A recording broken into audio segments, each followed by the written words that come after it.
ഈ പാപമാണ് നമ്മുടെ ഹൃദയത്തെ കഠിനമായിരിക്കുന്ന വേദനയിൽ കൂടെ നടത്തുന്നത്.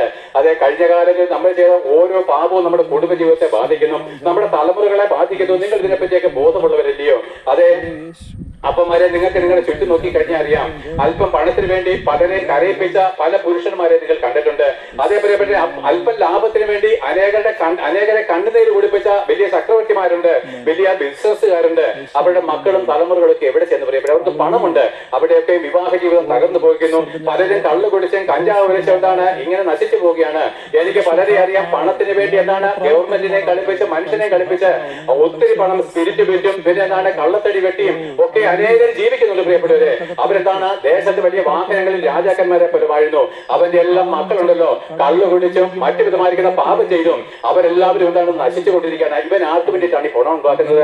ഇവൻ ആർക്ക് വേണ്ടിയിട്ടാണ് ഈ കള്ളപ്പണി ചെയ്യുന്നത്? നിങ്ങൾ ചിന്തിച്ചിട്ടുണ്ടോ?